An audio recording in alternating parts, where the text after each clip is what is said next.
My hands stable, I feel able to turn the tables. I could do this, just keep moving, keep your hands up, stupid. I feel lucid, a new viewing. I can see the end, I can see my future, I can view it. It's right there for the taking. Everything I've ever wanted, dreams are just waiting. I just gotta fight for it, willing to die for it, willing to like sort of. Hey, greetings from the year 3000. It still sucks.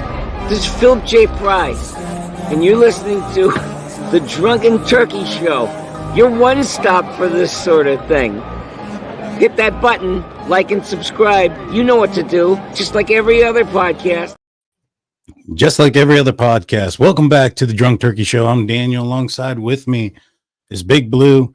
Jaime couldn't make it out today. He's not feeling so well, so it'll be just us two. Big Blue, how are you doing, my man? Doing good, man. Doing good. You know, I'm still in a food coma from yesterday. You know, that all that turkey and ham and tamales and all that food, man. I'm in a food coma. I'm still sleepy as heck. Tamales, man. That's for Christmas, my man. What are you doing? You're living dangerously out here, man. It was a buffet style Thanksgiving dinner. You know, a couple of different choices. Yeah. Me and the me and the wife went over to the my in-laws, her parents, and we did the whole turkey and the whole 9 yards. I ended up also frying a turkey. If you guys haven't tried frying a turkey, you guys need to try it out. I love it. Blue, have you ever tried that fried turkey? That's what we had yesterday too. Really? Yeah. How did you like it? What did you think? Was this your first time? No, I've had probably a fried turkey like 5 times. Oh, I honestly, it is juicier, but like I tend to inject my turkeys, and I cook them in the oven, and I get a nice crisp, roast on it. So I think I like oven more. Really? Yeah. I mean, it was good turkey. But you know, I use different seasonings than other people's. Yeah. You use different seasoning. Well, yeah. What do you use? Let's give a turkey tip from the turkeys. Well, I like to use the HEB sells this orange pepper. Oh, dude, I love that stuff. The orange pepper seasoning. So I use orange pepper and I mix it with orange juice, and then I inject it in the inside, and then I baste it all the time while it's cooking. And then I also take it off, get a nice brown, crisp skin on it. Man, it's good. Oh yeah. What did you have to drink? Did you drink anything with it? Last night I had, let's see, it's kind of I had a regular Modelo with lime, and then I had a Stella Rose wine, and then I tried a new cranberry Moscato, and then I had another Shiner Bock, and then I had another shot, half a glass probably of rye Johnny Walker, the green label. Mm-hmm. So yeah, man, it was a good night. I had a few drinks. I wasn't driving, so I got to enjoy myself. There you go, my man. How did you feel this morning? You feel all right? 100%, man. 100%. It was moderated, So that didn't sound moderated. Yeah.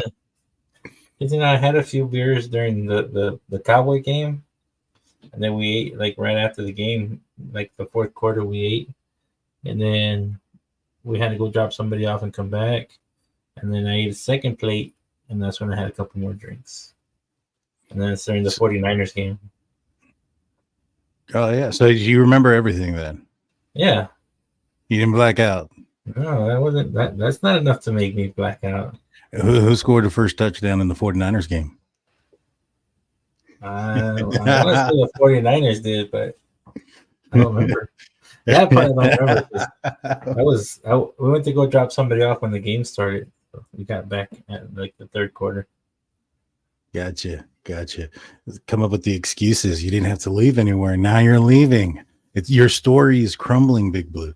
Canadian True Crime Buff comes in with 5 gifted Drunk Turkey Show memberships. Thank you so much. We appreciate you. for everything that you do. You're one of our awesome mods and subscribers and members. We appreciate you, Canadian True Crime Buff. And so, I like that one. Yeah, I can be. But I'll drink bottom shelf, but hopefully it's a big show. yeah, he can, and he's old fashioned too. You spend $1 on him, and he's ready to go for the whole night. So let's talk about today's topic. So what we're going to be doing is we're going to be going through. Well, maybe not necessarily going through. I wanted to pull out some comments and posts on some of the Idaho murder forums and Facebook pages and things like that, and in particular the Idaho Murderers Facebook group. They have about 61.8 thousand members, and I'm not going to pull up anybody's face or names or any of those things. That's not what we're here to do. We just want to basically look at the comments that are coming through and answer the questions. You know what I mean, Big Blue? So this one, there's one comment here. It says, people who are putting so much stock in a phone pings never bring up the ping on November 14th, when the police said it wasn't even in Moscow, despite pinging in Moscow. So what does that tell you about those pings? When you can ping off a tower in a town that you're not even in. Interestingly, they only mention 12 cherry-picked pings prior to 11:13. No videotape, just like they only mention a ping with regard to that morning. No car on video anywhere in the area. So, Blue, what is your response to that? I mean, that they can ping in another town from the town he's in. Maybe. I mean, it does happen, because I noticed, like, when I go visit my parents, it's a border town. And then if I go to my aunt's house, which is still in the United States, I get roaming that I'm in Mexico. I'm like, no, I'm not in Mexico. I'm in the United States still. It's maybe 5-10 miles from the border. But it starts picking up, the Mexican towers. It starts telling me I'm trying to roam. Well, I mean, just because first and foremost, does this say that he pinged in Moscow? Let's read this. It says, investigators found that the 845A phone did connect to a cell phone tower that provides service to Moscow. Wait a minute. That says connected to a cell phone tower, not that it pinged in Moscow. Am I understanding that right? Yes. It says phone did connect to a cell phone tower that provides service to Moscow on November 14th. But investigators do not believe the 8458 phone was in Moscow on that date. And the phone has not connected to any towers that provide service to Moscow since that date. Yeah. So, and I was being a little bit sarcastic. I apologize. I already knew the answer to this question. Yeah, the phone connected to a tower, not that he pinged in Moscow. There's a little bit of a difference there.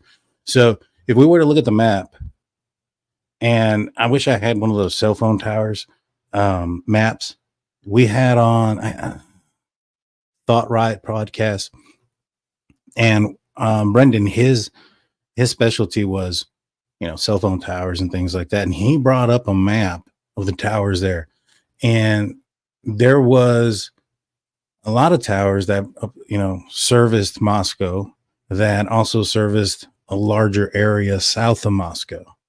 So what does that tell us? It tells us that if he's not in Moscow, right, but he's connected to a tower, then he's probably just south of that location, which is where they suspected him, or on the day before that, he went out and turned his phone off in Johnson, Washington, or somewhere around that area, right? And then in the PCA, it says that his phone was off again in the area where his phone was off the last time. Well, that's about this area right here. Does that make sense to you, Blue? Yeah, that makes sense. So do you think that maybe perhaps So when you hear that it's connected to a tower, not necessarily, what's the word I'm looking for? Not necessarily in Moscow, right? You get what I'm saying? Yeah. So what do you think? Do you think that's accurate? What do you think? Like, is there, what do you got? I think with the mountain range and stuff like that, to connect to these towers, it's going to bounce off a few different ones depending where you're at, like driving ones. That's true. So, I'm glad you brought that up. You know, there's a couple of different types of locations, right? You have your traditional pinging locations, and then you have the GPS. Bless you, my buddy. Then you got the GPS locations from your phone. Now, thank you. When did they write this PCA up, Big Boo? It would have been before the arrest. Right, before they arrested him. So that would also be before the warrants for his GPS locations. Is that correct? I'd say yeah. They probably didn't have all the information. Right, but they probably do now. So what this means is, just because the probable cause affidavit doesn't say that they have GPS locations, we know and we've seen several amount of warrants for Apple and for Bryan Kohberger's phone, and then we also saw, you know, that Stativa or whatever it was called, that running app that he was a part of, that took his cell phone locations. You know, so when we go to court, don't be surprised if that comes up and they have his GPS locations on all 12 of those incidences, because a part of, you know, from what I did my little research here, part of the triangulation or the historical location data is the GPS data. It's also saved at the same time. Strava. There you go. Thank you, Angel D. I appreciate it. So also, Blue, what do you think about the fact that he stopped going to Moscow November 14th? You know, the defense is going to try to say that, you know, him driving around late at night at all hours of the night through this random pattern is a pattern of him going out every other night, driving with his phone off, whatever the case may be. But then it stops November 14th. I mean, he was still there till December 13th. So he was there for an entire month. Yeah. But after the murders, his pattern of traveling has stopped. Do you think that's going to be important? And how do you think that the that evidence is going to be displayed or taken by the jury? You know, I think it's going to be pretty suspicious if I was a jury. I'd be like, was that because he had nobody else to stalk? You know, if they're not alive, he can't go by there. There is some people that, you know, would drive and maybe reminisce the night of that, what they did, but he's smarter than that. You know what I mean? He knows that there's, you know, a police investigation going on, and he saw the response the next day. So supposedly he drove by the next day, right? I mean, yeah, used by the cell phone pings or track. So after that, I wouldn't go back there if I was seeing that there was an investigation and all these cop cars. I'd be like, they probably want to let things die down. So I wonder how things would have manifested if, say, they waited more to get more evidence to arrest him. If he would have gone back, and if he would have been visiting the area, but they arrested him before he can do that. Well, he went back before the crime was reported, right? You know, he was home. He was probably, you know, just searching Moscow news or Idaho news, things like that. Nothing that would have alerted him as putting, like, you know, 4 University of Idaho murdered, or 4 people found dead by knife wounds in house. You know, none of that stuff's coming up. So he can't, you know, I mean, he can't search those things, because if that comes up that he searched it, they got him. So he has to drive back out there to see what's up, because he knows, and it's a big risk for him to do it, because he knows that if it was discovered and it just hasn't hit the news yet, that law enforcement is going to be out there jotting down license plates of every single vehicle that passed by, for days. So it's a huge risk for him to go out there, because if they're jotting down and they're putting this in a computer database, the first one that passes by, let's just say the license plate number is Tomboy Adam 642. Boom, put it in there, put it in the database, and as soon as they put it in the database, all the information populates. So then, once you find out that you have a possible white Elantra in the area, you can you can filter that database and find all the Elantras that pass by pretty quickly. And I'm sure they did that. I'm sure they put those license plate locators in certain areas, and he knows that that's going to happen. So if he goes back there, that's pretty risky. You know what I mean? Yeah. But he doesn't go anymore once the crime has been committed. No, I mean, I get that. I did mistakenly say he went after the crime was committed, but after it wasn't reported. But yeah, that's right. He went before. So I would say the other thing is,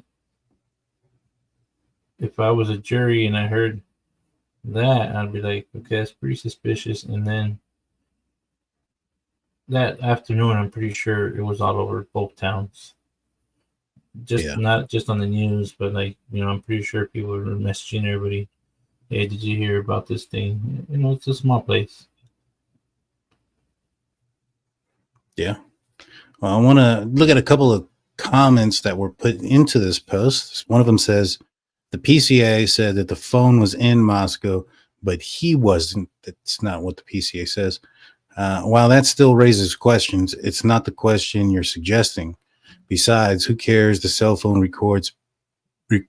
Who cares what the cell phone records back then said? They have the actual phone now. That's a treasure trove of information. I mean, they do have the phone, but I mean, you do want to corroborate all the information. And yeah, the phone wasn't in Moscow. The phone connected to a tower that services Moscow. Let's see. And then another comment on there. Yeah. I believe if anything happened near me, I would watch my surroundings more.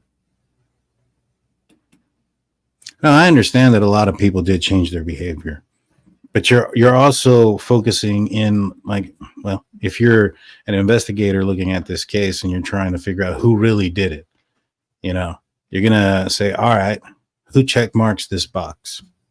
It's going to be, all right, did he change his behaviors after the murders? Yeah. Does he have a white Elantra in the area, or a white Elantra without a front license plate at the time of the incident? Check mark. Was he driving around that night? Yep.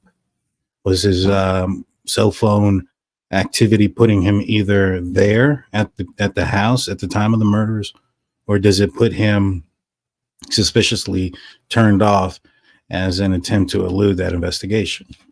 Check mark that box. Is his DNA somewhere in the house? It's on the sheath underneath the body of a victim. Check mark that box. So it's not just the one aspect of it. That's narrowly, singly focusing in on one part of a problem and not looking at the bigger picture. You know what I mean?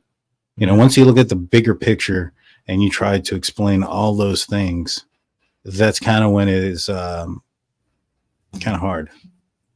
Let's see. Let's see. I wanted to go to another one that I had seen earlier. So I want to show this picture, but I'm not. It says Chief Fry out and about delivering turkeys. I have to say he's looking pretty good in shape. No worries on his brow. And they have a picture of Chief of Police, Chief Fry, and another Moscow Police Department police officer holding a turkey. And in the comment section, somebody goes, what the hell? Or no, who the hell delivers turkeys the day before? It takes days to thaw out a turkey. What a bunch of yahoos. And then the next person goes, I hate cops. You know what that reminds me of, Blue? Have you seen the movie Anchorman? Yeah. Remember when Brick is like, I love lamp? And then they're like, do you really love the lamp? Or are you just saying you love things that you see? Yeah, I kind of felt the same way when this guy says, I hate cops. It was kind of funny. What do you think, Blue? Do you think that it is a disgrace to be delivering turkeys the day before Thanksgiving, given that it takes time to thaw these things out? Maybe they are thawed out, you know? Maybe they're not frozen. They don't appear to be frozen. They're fresh turkeys. In fact, one of them is in a paper bag, and the bag is not wet. Yeah. Maybe they're pre-cooked turkeys. Nah, they're definitely not cooked. Oh, yeah? I don't know. They sell pre-cooked butterball turkeys. You just throw them in the oven and heat them up. Yeah. They sell those type. Yeah. So let's see. Here's the next one. Somebody goes, there is still no proof Bryan Kohberger didn't do it. Basically saying there's no proof that Bryan Kohberger is innocent. Do you think that, what do you think, Blue, is Bryan Kohberger's biggest defense that says he's innocent? He hasn't said anything yet, so I don't know. The only thing he can say was, or let me put it this way: what is the that you've seen in the paperwork, court documents? You know, what is this defense put out there that says he's innocent, that he didn't do it? nothing yet that I can when I'm going through it. Like I know he doesn't have to. And oh, go ahead. I'm sorry. Like nothing in there puts him anywhere else. It says that he's driving around and he likes to drive around at night. That's the only thing that says that I was driving around and I wasn't there. But that's the only thing. Nothing like, oh, there's a receipt from him buying something at the gas station around that time. There's a camera footage of him parked, you know, somewhere, or him running a red light, or him turning left on a right. I mean, turning right on a red light, then got caught by a camera. None of that stuff. Yeah. Yeah. I mean, I'm not saying that he has to prove he's innocent, but I think that there, even if it's circumstantial, you know, something out there that says I couldn't have done it because I will, you know, of this, you know, everything is, you know, all of his defense is right now like, oh, you know, that piece of evidence couldn't have been Kohberger's because, you know, because somebody could have touched something, or somebody could have done this, somebody could have done that, you know, but they don't ever say, hey, you know, it couldn't have been Kohberger because this is what he was doing, is what he did. You know, this is what he said. There's nothing out there. So I don't think the guy or gal is lying, that there's still no proof Bryan Kohberger didn't do it. But I still want to wait to court. You know what I'm saying? And yeah, the burden of proof is on the prosecution. That's what I was trying to say earlier too. But it is on the prosecution. But in a lot of cases, you know, you would hear most clients, you know, start saying, I'm innocent, I was over here, or at least, you know, put a plea of innocence. I think he just said he plead the fifth. Right. Yeah, so. And let's see. I like this comment right here. It's Paul. Can you pull up Paula's comment? It says, Daniel, he has to prove he didn't do it. That can still come out. He doesn't have to prove he didn't do it. Burden of proof is on the prosecution. But, you know, I just feel that if there was something there that actually said he didn't do it, that we would have heard about it from the defense team in one of these multiple you know, pieces of court documents that they are putting in through the court. You know, just like in the Richard Allen case, where his defense team is pointing at somebody else and doing this and saying that this is the person that actually did it, or whatever the case may be. Now, I don't think that, you know, Bryan Kohberger's defense team is going to try to figure out who committed this crime if it wasn't Kohberger or any of those things. But if there was something that said that he was innocent, I feel pretty strong that they would come out there and sing about it, because, when we look at the 3 DNA samples that are in the area, they describe where one of them was at. It was inside of a glove and, on the side of the house, outside of the house. So there's no shame in holding back details. So if you can say a detail like that, why not add a detail that would have said something like, hey, that shoe print was a size 12, or, hey, whatever. Right? We're not seeing any of that. Now, I know we got to wait till court, and maybe they'll have that in court, and they're just holding off and just, letting Bryan Kohberger sit in jail. And that's the thing. Why would he want to sit in jail if he's an innocent person? I mean, is he like sitting in there just so he can get a big payout because they convicted an innocent person, or arrested an innocent person and took almost a year of his life away? It's gonna be longer than a year by the time trial comes. Why not, come out with the truth, and why not set a quick date, a quick court date, get it over with. I'm innocent. Here's my proof. Instead of giving the prosecution all this time to prove a lot more that it's him, I don't know.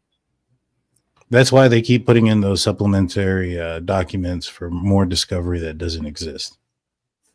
You know what I mean? They keep doing that so they can say, well, he would have had a speedy trial had we gotten all the evidence, even though some of the evidence that they think is out there don't exist. You know what I mean? Like for instance, the way it looks and sounds like to me is if you were in trouble, Blue, and you go to a lawyer, and how can I put this?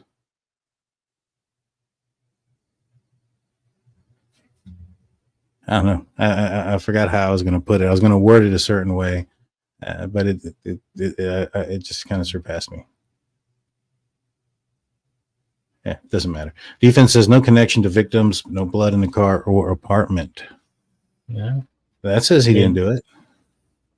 That does, but that would, to a normal, person like you and I, I would understand that. But to somebody who has the training that he has, I would say he knows better to get blood in his car or DNA. He knows better to have a connection to the victims. Right. So, this comment is interesting. There's no DNA in his apartment or in his car. Right. What do we know about the crime scene? We know that there's 4 victims. Their lives were taken in close contact with somebody because the weapon that was used was a knife. And outside of the sheath that was left behind, does it sound like there's any DNA on the bodies of these victims underneath the fingernails? No. Does it sound like there's hair or any of those things left on the bed or on the floor? No. And that's what gets me is like, if he has one thing I would say, if I was his defense team, is they say his bushy eyebrows is one of the things that he was identified by, right? Also, Yeah. Witness statement. How come there's none of that in the room? They didn't find any strands anywhere. Well, I mean, he may have been wearing a hairnet or something. I mean, his eyebrow hair. How often did eyebrow hair fall out? I mean, it does quite a bit. If you scratch your eyebrow and then it falls, you see it. I mean, but here's the thing: he has training to know that can fall. What if he dabbed some Vaseline throughout his eyebrows so it would stick together and not fall off? And he had his face covered. I didn't think about that. There's a lot of stuff people can do to conceal their identity so stuff won't fall off of them. I mean, so he has more training than I would, compared to these things. Right. Now I have a question for you. where do you think you would more than likely find a DNA? DNA on the body of a victim where there was a struggle or somebody lost their life, and hand to hand with a, with close contact, with a knife? Or do you think you would find, or it's more likely that you would find the victim's, DNA in a car 7 weeks after the incident occurred, where this person could have cleaned it out? Now, I do know that people say, hey, the defense says there's no evidence of cleaning agent, but if he used bleach, I don't think bleach stays on an item for more than a couple of days, much less 7 weeks. You know what I'm saying? Mhm. So, what do you think, Blue? Yeah, I think, like we said, I think he would have prepped his car, at least his side of the seat and stuff, so he wouldn't get it dirty with the amount of training he has. And bleach does dissipate. I mean, that's why we all learn we should wash our kids' toys with a little cap full of bleach and let them air dry. And then the kids can play with them the next day and they have them in their mouth and not get bleach poisoning. For that reason, is that it dissipates. It's gone. Yeah. Yeah, exactly. I mean, if it didn't dissipate, right, and there was a murder scene on a floor somewhere, and somebody had mopped that area, the day before, or the day before that, or a week before that, apparently 7 weeks before that, and in between that time, I mean, how many times do you think a person will mop their floors within 7 weeks? If you're my wife, it's probably like 14 times to 21 times, because she's a little bit of a clean freak at times, right? Yeah. But how many times are you going to mop the floor? And there are multiple occasions where there's a situation where somebody passes on the floor, or a crime scene occurred on the floor, and they use the luminol, and they bring in the black light, which would make that bleach pop up. In every situation there, you would never be able to see anything because it would all be out like a Christmas lights on the floor everywhere. You'd never be able to tell what was what. So, yeah, just because it wasn't there 7 weeks later doesn't mean it wasn't there before. You know what I mean? Like I said, he had training to where I guarantee he probably changed before he even got in his car. I'm pretty sure he did, because I would if I was him. True Crime Web, what's going on, Steve? Welcome back. He's actually a real CSI, a retired CSI. He says there are ways to limit blood, fiber, DNA transfers, and when combined with proper cleaners and techniques, it will have an impact on evidence recovery. There it is. So just because it wasn't there 7, 8, and who's to say that they processed that car the day they arrested him? You know what I mean? That car had to get back to Idaho to get processed. Get impounded, and then shipped wherever lab it was sent to be, tested. Right. Everything had to be taken apart, the whole 9 yards. So who's to say that vehicle got there that day? I think that the biggest misconception that we see sometimes in the true crime community is that some folks think that when there's evidence there, like the PCA puts out evidence, like for instance, that Bryan Kohberger's name came up November 25th or 29th, because that's when the WSU officer found his vehicle. They don't realize that there's a lot of process that go into that. That report has to get written up, has to go through the chain of command, has to be sent over, and has to be approved and then sent over. And then they also had tens of thousands of tips and reports that they were investigating, plus also investigating the closest relatives, the ex-boyfriend, the victims that were inside of the house that survived. They're doing all of that. You know what I mean? They don't have all the evidence at one time. It's not like, boom, we got a clue. Let's stop everything and point this clue out and work on this one thing. You know what I'm saying? So things take time. Things take time. Yeah, I think he prepped his car before he went, and I think he had a suit. He had booties. He had gloves. He had a mask, and I'm for sure we know he had a mask because what's her name didn't say the person was wearing a mask when they walked by. You know what I mean? Mm-hmm. That would stop the saliva from spreading. That was, if he's wearing a mask. And the only thing you can visibly see was his eyebrows and his nose, maybe. And I don't know how far, what kind of mask it was. It could have been a basic generic mask, or it could have been a ski mask, or it could have been, it doesn't say. I don't think it does say. An N95 mask. I don't know. Yeah. Now, Larkin says, was there any blood trails, drips, or anything outside or from the victim's rooms? I don't know. All I know is that it appears that there's blood coming out of the back of Xana's room. But from the articles that I have read and the information that I have gathered, the crime scenes were pretty much contained to the victim's bedrooms. But I haven't seen anything personally, so I have no idea. I like this comment. It says, trace DNA, phone pings that don't even prove he was at the crime scene, complaints from folks who didn't like him. Who's complaining that, from folks who didn't like him? Can't believe they can keep him locked up on so little. Big Blue, do you think that's all they got? I don't think so. I mean, I'm pretty sure they have the receipt for the knife he bought. Mm-hmm. And I know that they also have, the car and traveling at the high speed at night. The phone being off. Yeah, but I'm trying to think. The other main thing is, the DNA under the knife sheath. Mm-hmm. Well, here's what they have against him. They have him on camera several times. They don't have him on camera in Moscow.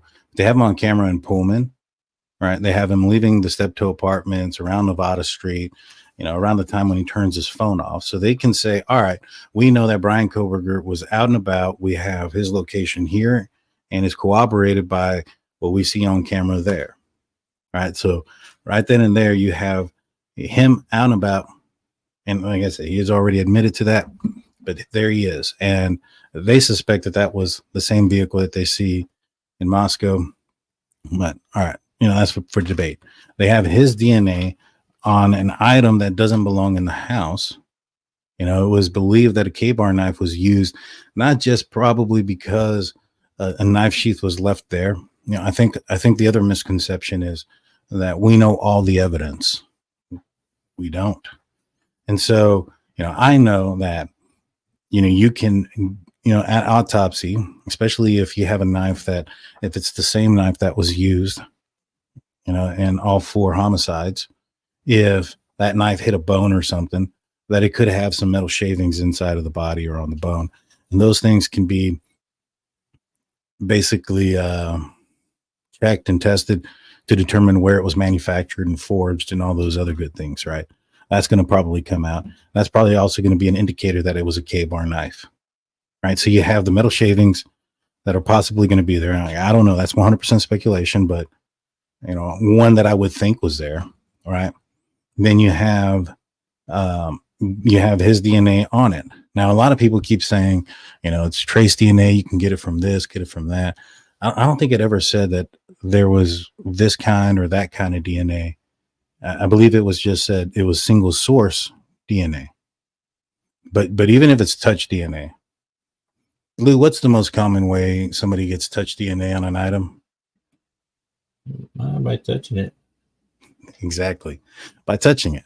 Now, is it possible that he could have gotten it from somewhere else or this or that? Yeah. No, I get it.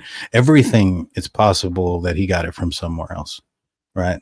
But then when you put it all together, it really makes it hard to believe that it's not him. Like what's that story going to be? Bryan Kohberger shook the hands of the real killer earlier that day for whatever reason. Now, the real killer was like, hey, I don't like Bryan Kohberger, even though I shook his hand or whatever reason. I'm going to go and get a white Elantra. I'm going to steal it because I can't use my own, right? I'm going to go steal this white Elantra that, that theft hasn't been reported. or I'm going to go rent a white Elantra from somewhere that, police didn't think of, maybe out of, I don't know, Colorado or something. And he drove back, and he's going to go commit this crime, leave the sheath there on purpose with Bryan Kohberger's DNA on it. And he's going to know that Bryan Kohberger is going to be driving around that night and have his phone off, because when he shook his hand, obviously Bryan Kohberger told him what his plans was, right? He's like, hey, man, how you doing? I'm shaking your hand.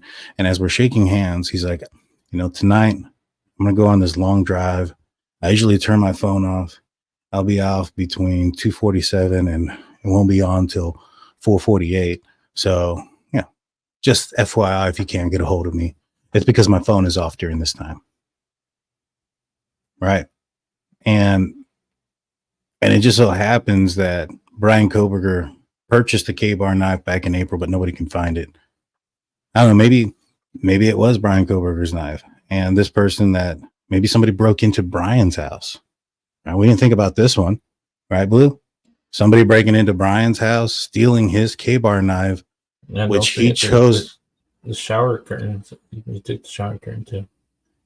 I don't know. Shower curtains are one thing, but somebody broke into Bryan Kohberger's house. They were like, hey, we need to frame somebody because we want to take out these four people. Let's go try to figure out someone. Who can we frame? So they frame Bryan Kohberger. So they break into his house, find the knife sheath and the knife, use his knife and knife sheath to go commit the crime. They found his planner, and on his planner, it said that he was going to go driving late at night that night with his phone off. So they had the perfect window to do this in. I mean, I don't know. Big Blue, are you buying any of that? Those sound like bigger stories than, evidence they have against them. Yeah. If somebody ever broke in, especially with his field, if you got broken into and that they steal anything like a knife or a gun, you want to report it to the police. Per se, it is used in a crime, is they're not coming looking for you. And that's what you're told when you buy a handgun, or a rifle. If this thing ever gets stolen, make sure you report it stolen. You don't want it coming back to you. Right. Paula says, Daniel, no one is thinking the way you're describing right now. We are not stupid. I'm not saying anybody's stupid, but I haven't come up with a story answering all of the questions. How did they know, Bryan Kohberger was going to be driving around that night by himself with his phone off during that specific time? How did they get Bryan Kohberger's DNA on a knife sheath that was collected by Idaho State forensic team the following day? That was in evidence that couldn't be taken out by somebody later without being on camera, videotape, chain of evidence, the whole 9 yards. This isn't like 1990 where somebody can just sign in, that you see on TV, and they can walk to the back of the evidence room in the corner where nobody's looking and do something. That's not realistic. Give me a story that explains his phone being off, the car scene on camera, his DNA being on the knife sheath, and him buying a K-bar knife that can't be found. Explain me a story that doesn't sound that crazy. And I'll put it out there and we'll actually debate it because I'm looking for it. I've put it out there multiple times. I've asked, can somebody please explain to me a story this way? Because the only one that I can come up with has to be out of this world unbelievable.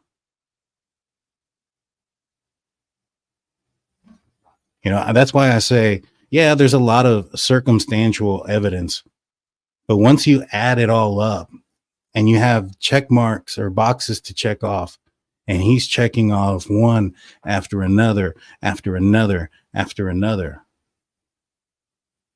it comes to a point where that story to overcome those check marks is just wild.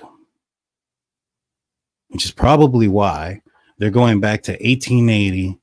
They're looking for Bryan Kohberger's other family members who possibly were in the area of the King Road residence the night of November 13th. That is exactly what it states in the defense's paperwork, that the Moscow Police Department did not locate or try to find other relatives of Bryan Kohberger that were by that house at that time during the time of the murders. Now we know that it was his dad's DNA that they legally took out of the trash can to match it back to the DNA on the sheath. So we know that Kohberger's dad is the father of whoever left the DNA behind. And the defense team is saying that there's other family members that are out there. Well, we know that based on the family tree or all the history that we can find, that Bryan Kohberger doesn't have a brother. So it must be a secret brother. Maybe his father had an affair with somebody. Found Kohberger through 23andMe. I don't know. I mean, what is it? Why the story is so crazy? It's crazy. Big Blue, can you come up with one that makes sense? Not without going far-fetched. Not, I mean, like the frame, like all the frame, you know, everybody's saying it's a frame and blaming other people. If the evidence showed it was somebody else, I'm pretty sure the police would go and investigate the other person, because I've heard how much they had to pay out in some of these cases when it's wrongfully convictions. I don't think the police department wants to do that. And then plus, it was the FBI that was helping them do this investigation. I don't think they want to be embarrassed, so I think they have the right person. You know, it's a lot of, you know, if somebody says it might be one corrupt cop, there might be one corrupt cop, but for them to be that corrupt where you corrupt the FBI and then it backfires on you if it's ever found out to be something else. Well, let's break that down, Blue. Let's break that down. Imagine that lawsuit. No. Let's break that down. Who would have to be corrupt to affect this case? Let's break it down. It would have to be somebody high, because it has to pass. It was going through both chapters of the FBI and the police department. Even though the FBI left the police department to build the case, it would have to be the chief is the only one that would, right, I guess, okay the paperwork for the arrest warrants to be written, right? Or the commander, and then a judge. Well, hold on. You're going too far. You're going too far, Blue. Paula says it doesn't have to be a cop. What I'm saying is, all right, what part of this investigation is corrupted? Is it the part where, where could it be affected? Because we have DNA on a knife sheath. When do you think that sheath was collected? It's the day of the 911 call, the day of the incident. Right. So at one point, is there the opportunity to put BK's DNA on there? Because once it's collected by forensics and it is sealed in a box, right? And this is how they do it. They'll put the knife sheath in a box, they'll secure it, they close this box, and then they seal it with tape all the way around it. Then there are signatures and lines that go all around that, right? To ensure that if there's a break of seal or anything like that, there's not a chain of custody or some sort of corruption as is being implied, right? Then it's taken directly to the Idaho State Lab. So there's limited contact there. How many people saw it? We're looking at maybe perhaps, maybe one of the officers or two of the officers that showed up on scene, right? But they would only have limited access to the knife sheath. Their access would be until it was collected or until other officers or detectives showed up, because if somebody else sees them, doing some kind of shady stuff, they're not going to put their job or freedom on the line for this crooked cop, right? Well, anyway, so you get there. Their access is limited. So when did BK become the target of a frame job for those guys? Because they would have had to have collected the DNA from Bryan Kohberger to put it on the knife sheath. So they would have had to have known, like at 12 o'clock, when the 911 came in, they would have had to have been transferring, Bryan Kohberger's DNA to that house to corrupt it. Yeah. Like, where does that make sense? I mean, Because that's gone. Now, let's see. What about the only way that makes sense is if BK became the target of a frame before the murders happened, which means that the murders happened to frame Bryan Kohberger. Why would they do that? Why would anybody do that? Why would the cops do that? Yeah, and it would have to be somebody good to not leave their DNA behind. No, it's not that. What I'm saying is, in order for this to be a frame job where the officers who responded to the crime were the ones who corrupted this, there would have to have been prior knowledge that this incident was going to occur to be taking Bryan Kohberger's DNA with them. It's not like, hey, we're going to carry Bryan Kohberger's DNA with us until there's this horrific crime, that happens, and we're going to sprinkle his DNA over something. That's not logical. That doesn't make any sense. All right. So that person's out. All right. So when the investigating detective arrives on scene, it's already 4:00. There's officers all the way around. There are forensic officers ready to collect the sheath. How does he corrupt or manipulate the knife sheath with the DNA? And again, it would have to go back to, his limited access to the knife and limited access to the knife alone. So then if it's not, he's there at 4, people are around him, I don't think he has access to do anything to it. So then are we thinking that maybe it was somebody in the Idaho State Lab? So who in the Idaho State Lab even knows who Bryan Kohberger is? He's not from Idaho, much less wherever the Idaho State Lab is. It's not in Moscow. Yeah. Right. Like, and then you have FBI, 60 agents in the FBI there. Like, they're checking over everything. And I'll tell you what, they get real wet when they find out that there's an officer that's doing something illegal or wrong. Same thing with state police. State police don't like city cops. It's kind of the same thing. It's not so much that they don't like them, that, they hate them or any of those things. It's just, maybe some of them they do.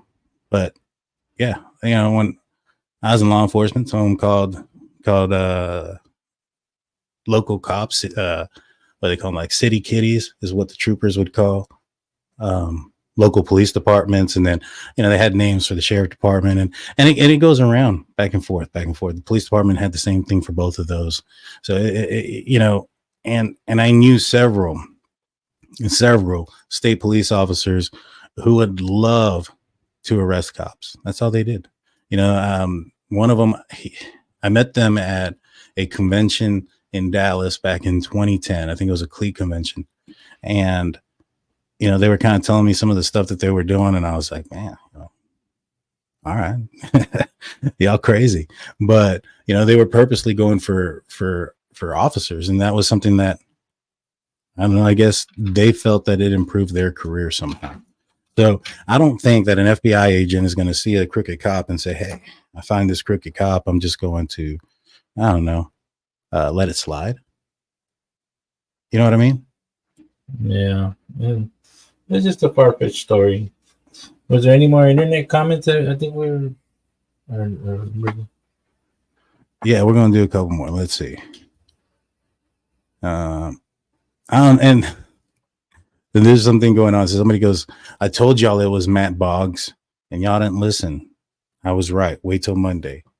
You know how many times we've seen something that said, like, wait till Tuesday, wait till Wednesday? Mm-hmm. I looked up who Matt Boggs is. I think he's a content creator on, like, advice on relationships. It is what it is. Let's see. Yeah. Why are so many? I'm not gonna, call anybody this, but why are so many people continue to insist on behaving or believing that this knife sheath couldn't possibly have been left by accident, because, you know, to have been secured, fixed to the perp's belt loops. YouTuber content creators get a clue, being the latest to jump on this bandwagon. Don't they realize how silly the defense would look at them trying to make that point to a jury? Like, what the heck dictates that the knife sheath can only be used when attached to the belt loop?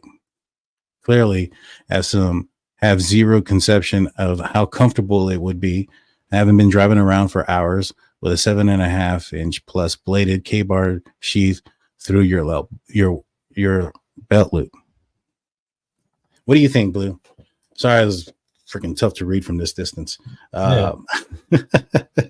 What do you think, Blue, about the knife sheath? Apparently, there are some folks that say that it was planted there because why else take the knife sheath in with you? There's no point in taking the knife sheath in with you if you're not going to have it put on your belt loop. What are your thoughts? Well, if you wore the jumpsuit that I think you wore, then it wouldn't have a belt or belt loops on it. He would have more like a pocket. So I don't know about you, but I don't like carrying, a 7-inch blade unopened in my pocket. You know how you can actually stab yourself. So, and I actually have a nice. It's a deer hunting knife. It ain't a K-bar knife, and it's a good 6-8-inch knife, and that baby's sharp. I cut myself a few times, trying to skin fish and stuff because it gets so slippery. So I don't think you want to carry it without the sheath. Yeah, interesting. So I'm gonna read this comment, and I'm kind of on the same page with you. This comment to that post says, "Well, I have a knife sheath." Well, it says no. I have a knife in a sheath. It's so I can wear it when I want to wear it. But I'm 100% certain that if I decided to unalive 4 people in a house, I'd pull the puppy out and leave the sheath elsewhere, because I 100% know I'm not going to stick it back in the sheath covered in the red stuff. The sheath doesn't fit. Not for a planned event. If some college boy likes to wear one daily, and that's a different story. But then it'd be attached to his belt. All right, so let's talk about this. Well, one, this person's talking about an anecdotal, incident, what they would do. That doesn't mean that's what everybody would do. But if you were going to, basically the essence of his theory or her theory is that if they were going to go take the life of somebody, they're not going to take the knife sheath with them. They're going to leave that behind and take the knife exposed with them, on this hours-long trip. Blue, why do you think he took the knife sheath with him if he did?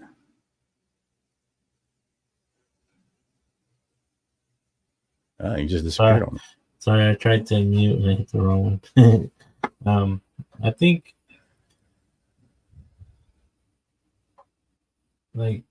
I personally don't like to carry them without the sheath. If it has a sheath on it, it's not a folding knife that folds away and you won't cut yourself. And if you're going into somewhere like that, I would say if the smart thing would have been probably left it in the car, right? But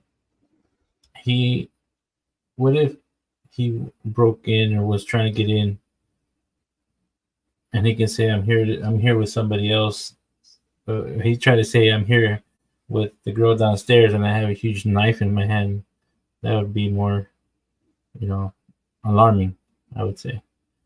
A knife in a sheath in his hand is not less alarming. I know, but he probably had the knife in his pocket.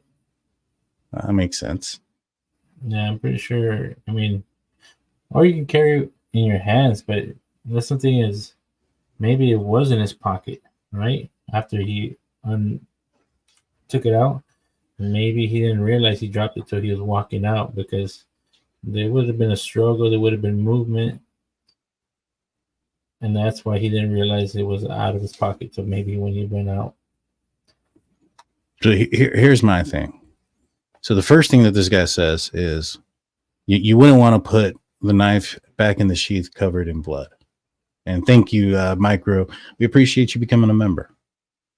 Now this person wouldn't put a knife back in the sheath covered in blood. This person is assuming that Bryan Kohberger cares for the knife as much as this person cares for his or her knife. That's the first thing. Second is we also want to know, like, what's the who is Bryan Kohberger, right? The suspect. Who is he? He was smart. He, based on all the evidence that we had, this was very methodically planned out.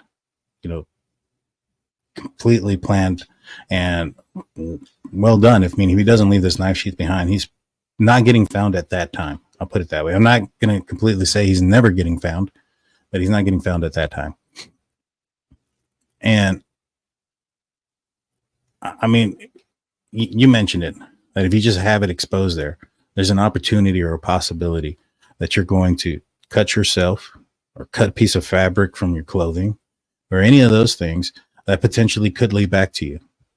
Like, for instance, if he had also like dicky coveralls that don't have, a belt loop for him to put the knife into the knife sheath on, and he doesn't want to just carry an exposed knife, because, like, let's say he does cut his, his pants, a small piece of his pants.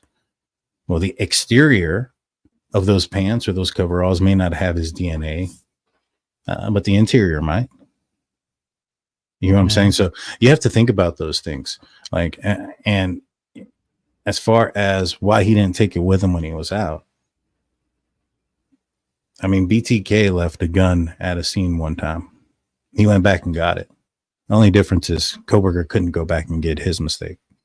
Because by the time he ended up back out there, it's 9 o'clock in the morning. And, there's other people that live in that area. Not everybody that lives there is a college drunk, party goer. Some people do, some people are older, some people are adults. I'm not saying that they're not adults, but are, older adults. And, they go on walks on Sunday mornings. They walk the dog. They do a lot of things. And so at 9 o'clock, it's kind of dangerous to walk back in. Yeah. Let's see. We do a couple of more of these and then we're going to call it a show. Yeah. That'll work tonight. So, yeah. A few more. Yeah, for sure. Also, I saw this one thing. All right. This is the one we're going to talk about. It says, was Bethany Funke's room on the 3rd floor? Since Kaylee moved out, is that how the exculpatory evidence she couldn't see nothing from the 1st floor? Well, here's the thing. If she stayed on the 1st floor, that window is facing the that's in the front of the house facing towards Queen Road. If Bryan Kohberger, or suspected Bryan Kohberger, exited the back of the house through the sliding glass door, that's not visible from the front window. You know what I mean? Yeah. That's the first thing. So, just because they couldn't see anything wouldn't necessarily also mean that it's exculpatory. What exculpatory means is that it is that it proves that the person didn't do it.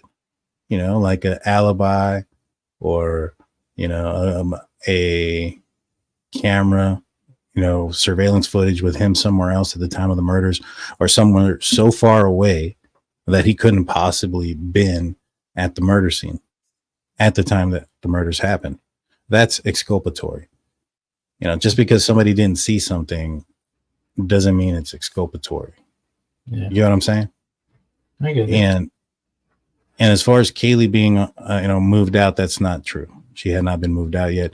She still had tests that needed to be done. She still had to go back to Moscow. She was not done at the University of Idaho. There was still things that needed to be completed. She had not moved out yet.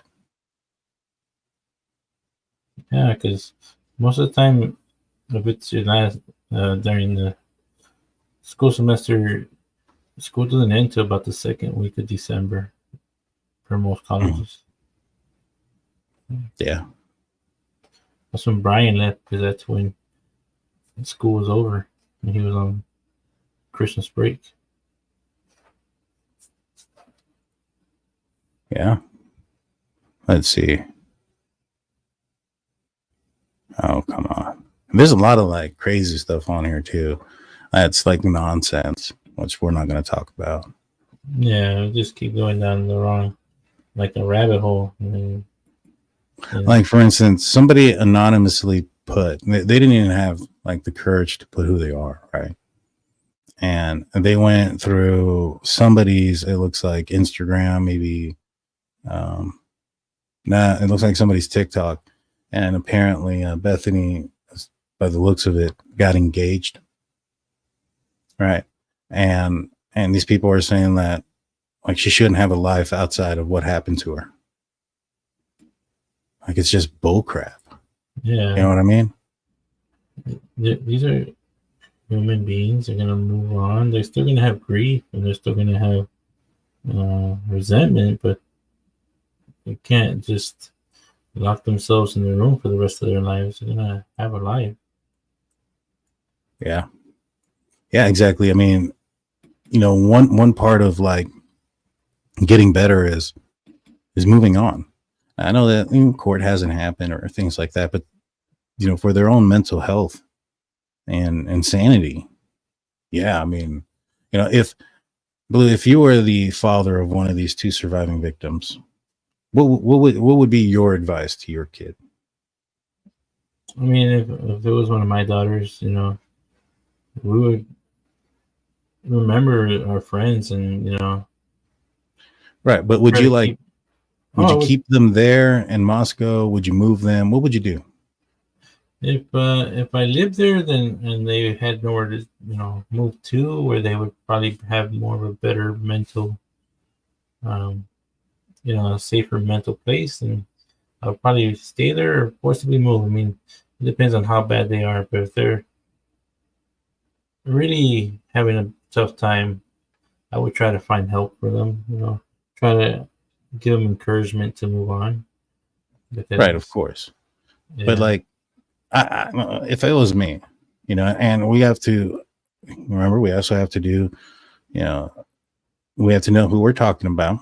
We're talking about two young ladies who don't sound like their family doesn't have any money. I mean, the fact that they're in a fraternity and they have to pay upwards to like $3,000 or $4,000 a semester just to be in it, you know, comes with some sort of financial status. Usually, not saying that all of them, you know, and not everybody that's been in a fraternity comes from money or any of those things. I don't know, but I do think that Dylan's stepmom is like an attorney or something like that, and Bethany's family, I think they're okay. So if I came from, you know, not saying if I came from money, but if I had the means to take my daughter out of a place where not only is it going to be re-trauma, you know, more trauma to her by having to be in that area, relive everything, but also have, you know, all this online stuff and everything else, I'd want her to get out of there.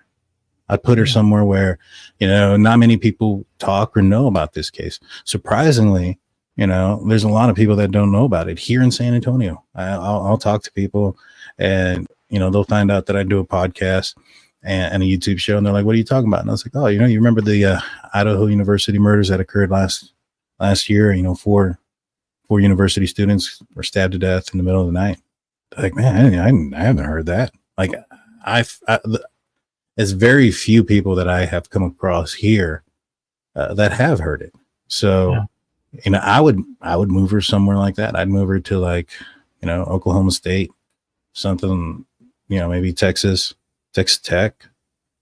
And I don't see anything wrong with that. No, you know what I mean? I mean, for sure, you want to move somewhere where there's, you know, not obsession over the case, because that just brings back the memories. I mean, of course, you're going to have the memories for the rest of their life. Oh, hey, welcome, neighbor. How you doing? Nice. Good luck. They have some good programs at a lot of the local colleges here. Some are more pricey than others, but there are some some decent ones that are not too bad. Yeah. I mean, there's another anonymous, obviously, post saying the matching tattoos, Dylan and Claire, not Bethany. Like just the question marks that people come up with, to attack somebody else is just, I don't like it.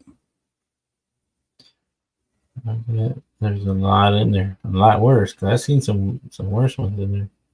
I just don't bring them up because, it's two people trying to cope with what happened, and you don't want to make their lives a lot more complicated than it has to be, but people will. And that's just life.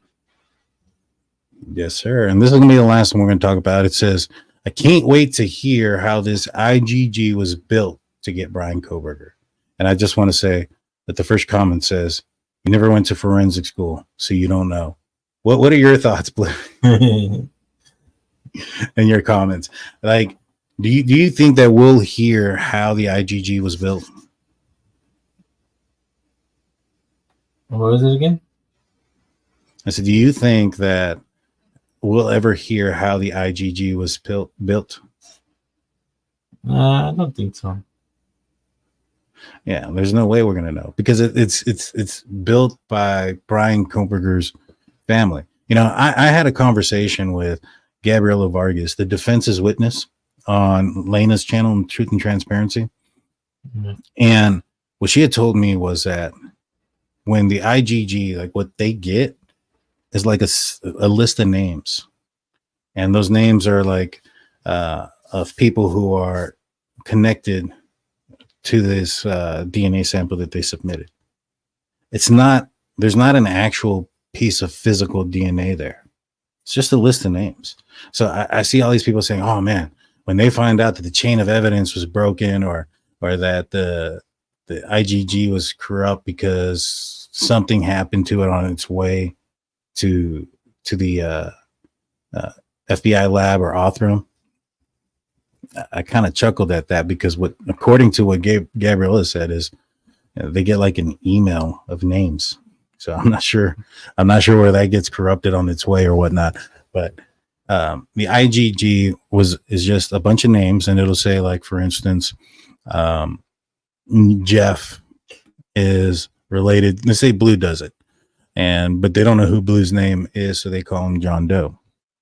So they put his name into this, or his DNA into this DNA profile into the system, and then that is going to pull out a bunch of names, and on those names is going to say, like, all right, this John Doe has a cousin named Jeff. They have about 2%, DNA, and they find out that they're like 6 cousins. That means that their great times 6 grandma, they share the same one. So you have to build that tree all the way back. Now, if you end up getting a first cousin, which means that John Doe and this first cousin have the same grandparents, well, that's pretty easy to figure out, right? So you just go up to the grandparent's name, and then you figure out how many kids that grandparent have. All right, and then you look at all of those kids, and one of those kids not related or not a sibling to the one kid who is the first cousin match is a possibility. And you go and steal their trash, test it, and if one of them pops as a match, you got your person. Right? What do you think, Blue? Yeah, I mean, that's the way those work. They build a tree from people who have seen DNA. And sometimes, we voluntarily give our DNA to a lot of places. That's true. I always remember when I was a kid. I can't remember what we were doing at one of the parks in Del Rio, and the police department was there, and they were having like a little, I guess, it was like a celebration day. They were giving out pizza, drinks, and they were doing some other stuff. But they were also asking, oh, do you want your fingerprints to be on record or something? They were fingerprinting people there in the park. I don't know what it's called, what they were doing, but well, that's in case That's in case like you get stolen or something. You get kidnapped. They have your fingerprints in the database. So that way, if you are spotted or something, or you come up somewhere, they can identify you. Yeah, but I always remember my mom's like, yeah, that's a good idea. And I remember getting fingerprinted. And I was small. I was probably like 10 or something. I'm sure your fingerprints have changed. They've probably grown. Yeah. I've already passed the FBI fingerprint 3 times, okay? 3 times. There you go. Yeah, me too, man. I just did it not too long ago for one of my state licenses I need. Yeah, like every time I got to renew my license, I got to go get fingerprinted like a criminal.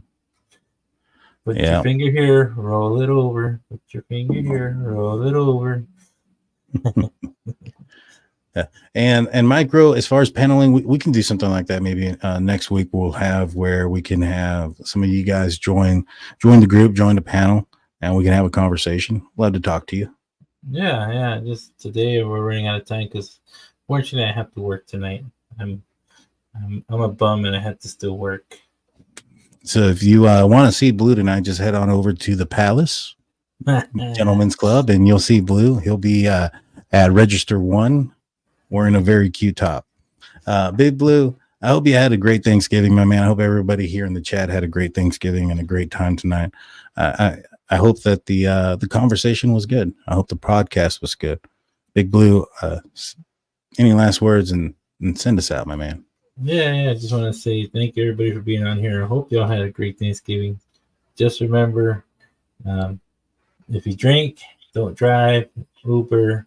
Hey, sometimes I even see that some cities have, you can call the non-emergent number and they sometimes give free rides through the non-emergent police number. So there's always something out there. But if you do have to drive, take it easy, sober up for a while, and make sure you can think straight before you go. I was young once, and I know those crazy trips home. Things are different too now, Blue. The speed limit wasn't like 80 miles an hour back in the day when we were kids, So, and I never, I'm going to say I was not a part of what Blue was doing back then. I don't know. I cannot confirm nor deny any of Blue's past activity as a underage person. I didn't see anything, but what I will say is that, thank you guys. Appreciate it.